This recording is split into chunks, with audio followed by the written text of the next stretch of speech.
My potato research program is really broken into 4 different parts. We do a great deal of effort, of course, in potato quality with regard to processing. Most of that's funded through the SCRI acrylamide grant that we've had in place for a couple of years now. We're working with 10 different institutions across the country in that effort, trying to find new chip potato varieties and processing potato varieties with lower, reducing sugar or lower asparagine content, and ultimately the goal of lowering the acrylamide content of the finished product. You know, the reality is we're working really closely with the U.S. Potato Board and the National Chip and the National Fresh Processing trials as part of that. I think we've made a lot of headway in terms of identifying a lot of potential candidates in terms of breeding lines with the ability to lower acrylamide content, improve the color of the finished product, better agronomic characteristics.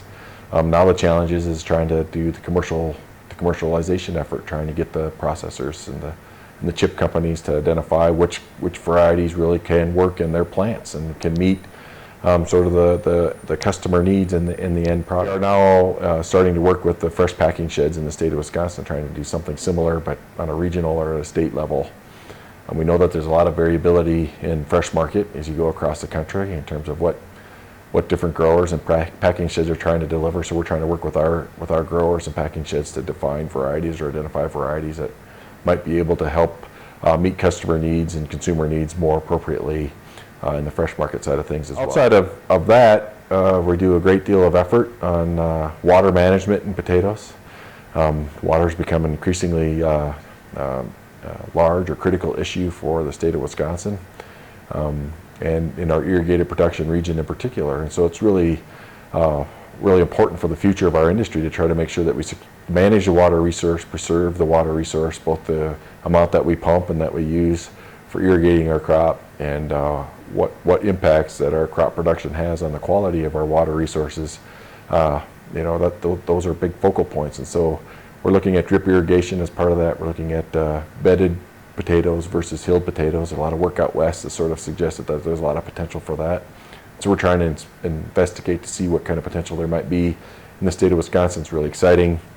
You know, working with Lindsay and Big Iron to bring a bed planter to the state of Wisconsin that we're renting this summer, and we have 6 or 7 commercial scale growers that are trying that, as well as the research plots that we're doing with bed planting at the research farm. Related to the water use is understanding the growth and development of the crop and get us better diagnostic tools or decision support tools so that we can create adaptive management strategies with regard to water and nutrient management in our growing potato crop.